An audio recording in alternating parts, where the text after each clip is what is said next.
Well, good afternoon, everyone. This is Mike O'Malley here with the Hurricane Season 2020 update, part of the Hurricane Outlook and Session for July 22nd, 2020, recorded around 2:06 p.m. Eastern Time. Well, we have a lot to talk about today, so let's go ahead and get started. First of all, with Hurricane Douglas approaching the Eastern Pacific and Western Pacific basins right now, this is a hurricane with maximum sustained winds now of 75 miles per hour and a pressure down to 993 millibars. This is expected to turn and be on a northwesterly trajectory over the next several days or so on approach to the Hawaiian Islands. Again, this is expected to weaken on approach to the Hawaiian Islands. However, this could still be near 60 or 70 miles per hour by the time it gets closer to the Hawaiian Islands. Now, again, there's no watches or warnings in effect for the Hawaiian Islands currently, but again, this could pass pretty close or just over some of the Hawaiian Islands right now.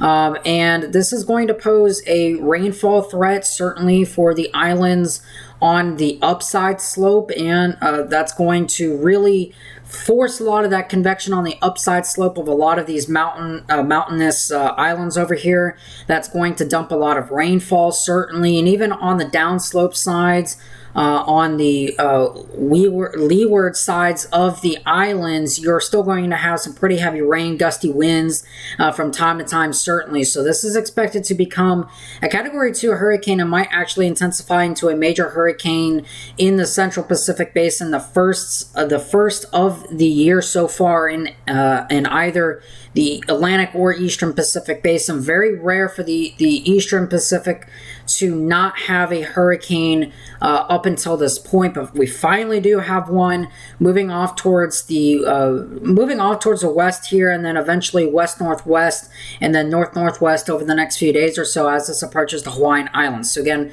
for residents and visitors in the Hawaiian Islands, make sure to keep monitoring the progress of the system and check back from the Central Pacific Hurricane Center over there in Hawaii and your local government officials for the latest information and weather service offices. Now, taking a look here at Invest 91L, this system has been now raised up to about an 80% chance over the next 5 days or so, 70% in the short term over the next 2 days or so. Again, this was a tropical wave that moved through the Bahamas and the Florida Straits areas over the last few days or so, and then now has moved up into the Gulf of Mexico here with a gradual organization. This is expected to bring some impacts to Texas and Louisiana over the next few days or so. If we take a look here at the visible satellite floater from tropicaltidbits.com, you can see a fairly well-developed area of rotation, certainly in here. Now we're starting to see some westerlies, and we're also starting to see more of a convective outflow pattern. This gradually suggests that our system is becoming a little bit better organized during the day today. We have our center positioned right in about here, and aircraft reconnaissance is heading out now to check out the pattern of 91L. So again, we have a fairly well-established center of circulation, although it's not exactly that well organized. You notice we still have a lot of convection missing on the northern side of this system, and that's going to be one of the biggest things. Can we get this convection to wrap around the center of circulation and get a mid-level center and a low-level center correlated roughly in a line, roughly together? If that can happen, we will see more substantial organization like we're seeing with Tropical Storm Gonzalo, which we'll talk about here in a minute. But again, this is expected to bring some impacts to Texas and Louisiana over the next few days or so. Mainly some gusty winds and heavy rainfall over the next few days or so. Certainly some flooding, coastal flooding, maybe even an outside chance of some storm surge. Not a significantly high storm surge amount, but upwards of a couple inches of storm surge is certainly going to be possible because this area is fairly vulnerable to the storm surge in this part of the world. Again, along the Texas-Louisiana coastlines, very vulnerable as the whole Gulf of Mexico is in general. But again, this is expected to move up in the general direction of Texas over the next few days or so, bringing some heavy rain and some isolated storm surge, gusty winds, and any heavier squalls. This could be a brief tropical depression or tropical storm before it reaches the Texas coastline here.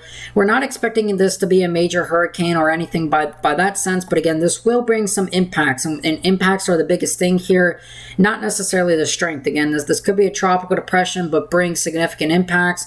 We are expecting to see some sensible impacts to portions of the Texas-Louisiana coastline. So if you live along the Texas and Louisiana coastlines, just be prepared and just know that you do have a system heading your way. I'm not too concerned with this in terms of the intensity and the wind impacts, but the rain, there will be some storm surge impacts. That's going to be probably the biggest problem as we head throughout the next 48 hours to the next 5 days. This will try to get better organized in through here where water temperatures are very warm, and we'll talk about that here in a minute. Now, taking a look here at Tropical Storm Gonzalo, we have maximum sustained winds of 50 miles per hour and a pressure down to 1,000 millibars. This is expected to intensify into a hurricane rather soon by either tonight or tomorrow morning, and recent indications may suggest that that might even be happening earlier than expected, and we'll kind of touch base on that here in a minute. This could get pretty close to the Lesser Antilles and Windward Islands, Barbados, Trinidad, Tobago, St. Lucia, and the Grenadines down there. So if you live in any of those islands, Trinidad, Tobago, Grenada, St. Lucia, Barbados, the Windward Islands, and Lesser Antilles, hear me out. Now is the time to prepare for what could be a hurricane on approach to the Lesser Antilles. I know yesterday we were saying that it would be a tropical storm and it might be weakening by then. Recent indications are that we might have a strengthening tropical cyclone, or at least a very formidable, stronger system to bring significant impacts to the Lesser Antilles, the Windward Islands, Barbados, Trinidad, Tobago, Grenada, St. Lucia. Again, Trinidad and Tobago are sitting right down here, and the system might pass just to the north of there, but it doesn't necessarily matter. There is going to be impacts. Now, this is a very small system. This is not a very large system at all. However, this is going to bring some impacts, and especially if this is a stronger system on approach to the islands, this could bring some impacts to Trinidad, Tobago, Grenada, St. Lucia, Barbados. So if you live in any of those islands that I just called out, basically anywhere along the Lesser Antilles and Leeward Islands, now is the time to prepare for what could be a fairly strong tropical cyclone as it's on approach to the islands. This is eventually, over the next 5 days or so, as it passes over the islands, it's expected to make it into the Caribbean, where the where there's a lot of long-term uncertainty with it. Currently, the National Hurricane Center forecast at the 5-day mark here has it to the southeast of Hispaniola at about 45 miles per hour and weakening through here before opening up into a remnant little tropical wave through here.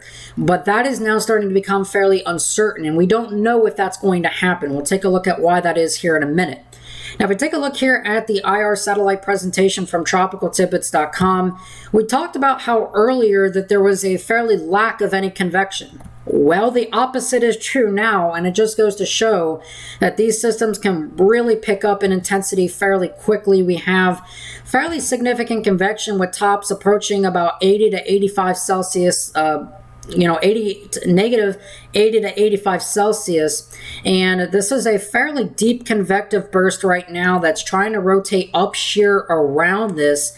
And again, we've started to lose a lot of that presentation with any mid-level or lower level eye feature. But if we take a look here on the visible satellite, again, this is fairly compact now, almost developing a central dense overcast as this tries to render and load. There we go.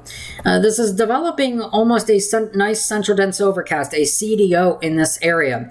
And what this does is this is the harbinger of what could be the start of rapid intensification. And if we take a look here at the visible satellite trend over the last while, basically going back all the way to about 13Z this morning, where we had a fairly decent lack of any convection. Now we're approaching the diurnal minimum, and that's another thing. This is approaching, diurnal minimum, which in a sense should mean that we have less convection, right? Well, the opposite is here. We have a lot more convection.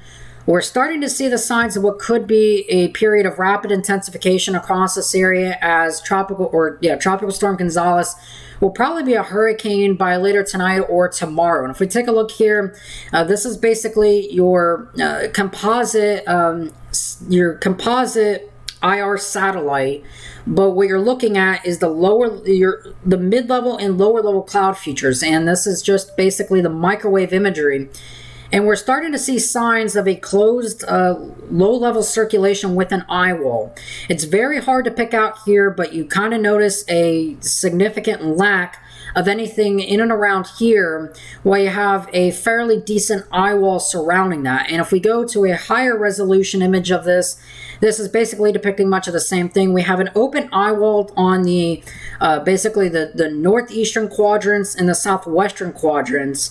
But over here on the western side, or the eastern side of this rather, we have a fairly decent area of convection, and suggesting that this might be trying to form a low-level eye. And if this can close off like we are starting to see signs of, this is going to suggest rapid intensification across this area. Again, the IR satellite is just incredible, showing these tops here at approaching -80 to -85 degrees Celsius here, and that is continuing to rotate up shear, which that is the up shear portion right there, and then that's kind of the down shear portion right there. And if this can kind of complete a cyclonic loop around this area, this might have a chance then to promote significant rapid intensification as we progress throughout the rest of today and tonight, and then in through the day tomorrow. This also helps with the long-term prospects of tropical depression, or Tropical Storm Gonzalo rather. Now, if we take a look here at this is taking a look here at the CDAS, sea surface temperatures, the skin temperatures at the very surface of the water. And we talked about that this morning, that water temperatures in this area are running about 28 to 29 Celsius in across this area, with a more favorable environment as it approaches the Lesser Antilles, 29 Celsius to 30 Celsius over Barbados and the Lesser Antilles, leewards and windwards. This is fairly significant because this is going to have a pretty good time with intensification if it can maintain. Let me take a look here at the upper ocean heat content values updated as of today. Again, basically what you're looking for is these greens, yellows, and reds here.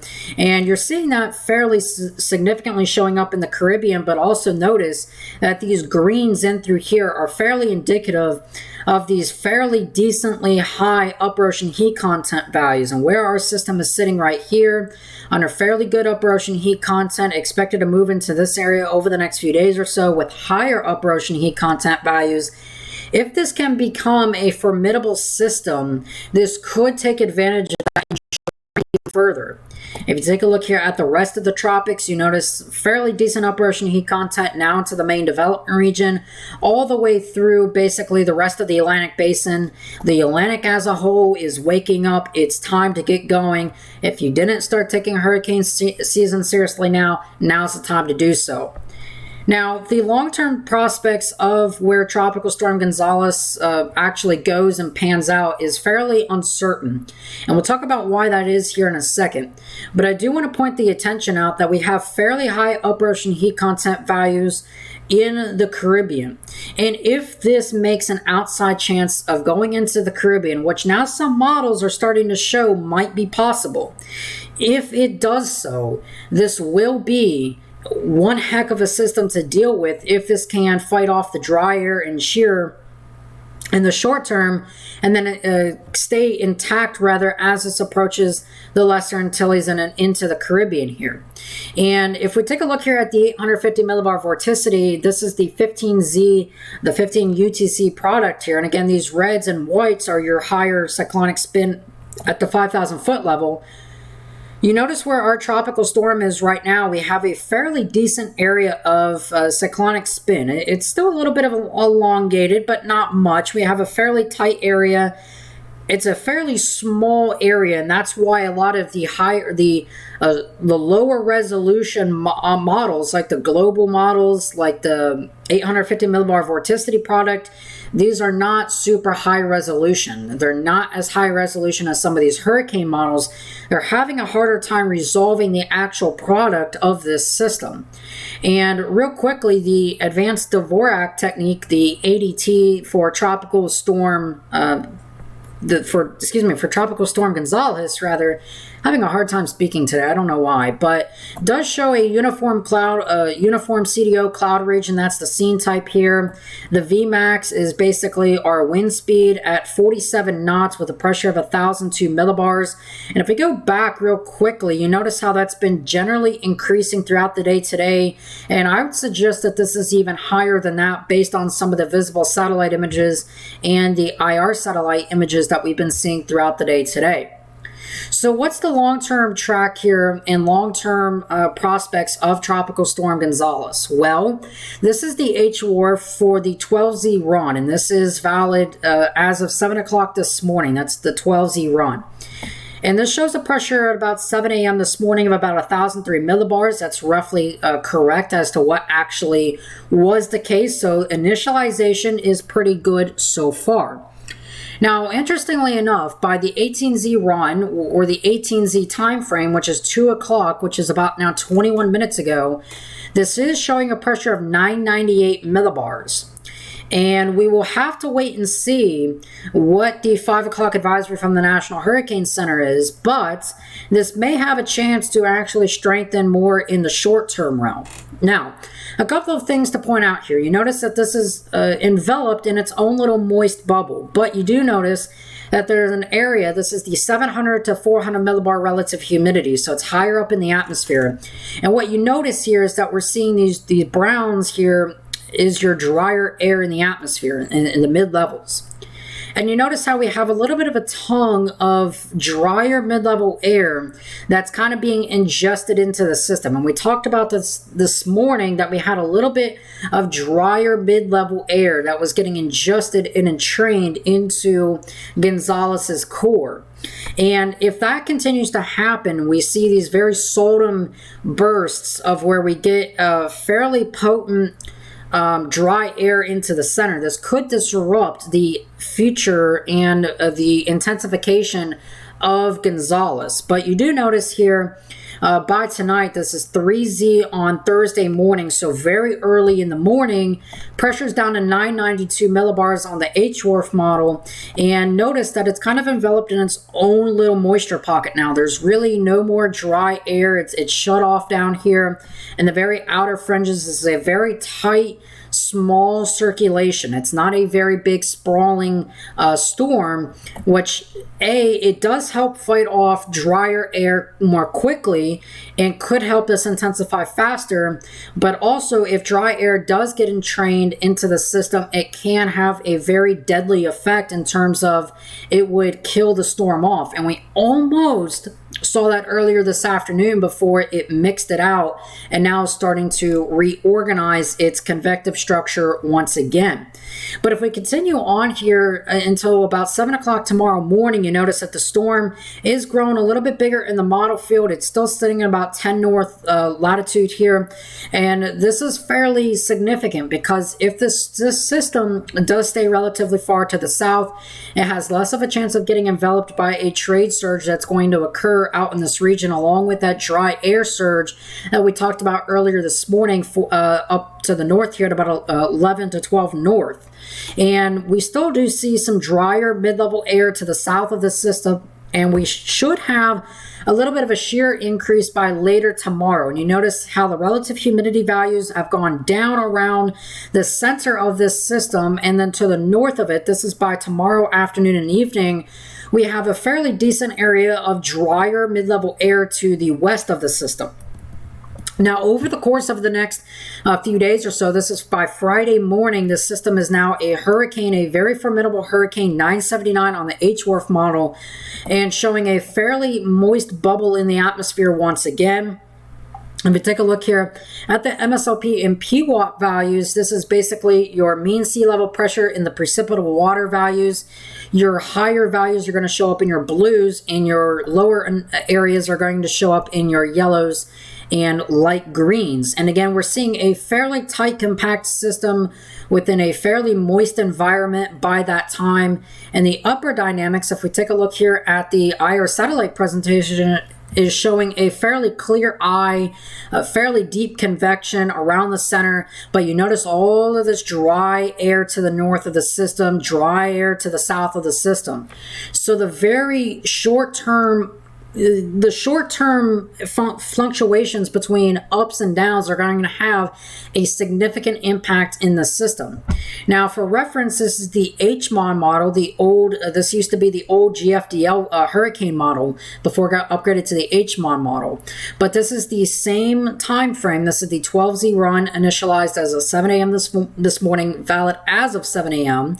And again, showing 1,003 millibars. So good initialization, good mid-level pocket of higher relative humidity there, but you do notice what did occur, this drier air kind of that got entrained into the system, and that kind of did work its way out, and it seems to be a little bit stuck here. So we're going to go ahead and refresh it if we can, because sometimes this thing likes to get stuck. There we go. Now it's starting to go. Okay, so we'll go out to 30 hours from now, and because some of it's kind of skewed here, but again, 30 hours from now, the HMON model, which wasn't all that enthusiastic about intensification earlier this morning on the 6Z run, has now flipped the script and now is 971 millibars. So it's actually stronger at this time than the HWRF. And what's interesting about this is you notice this is a fairly tightly compacted system, but you notice we have a fairly good spiral band of fairly high relative humidity near the center of circulation right through there, while the drier mid-level air is kind of constrained or is squashed down to the south.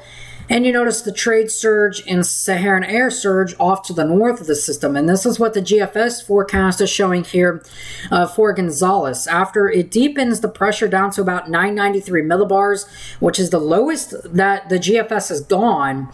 But this is by hour 42, you notice that we're starting to get a lot of some southwesternly to northeasterly shear across this area. And what's going to end up happening is some of that drier air to the south is going to start being impinged into the system, and at the same time relatively, we're going to have a fairly decent trade in Saharan air surge to the north, which also might try to hinder what might be going on here. But you notice as this approaches the Lesser Antilles, this is still about 1,000 millibars with a fairly decent moisture pocket in this area of the world, basically, and moving through at about 1,002 millibars to the Lesser Antilles, Barbados, the windwards through here.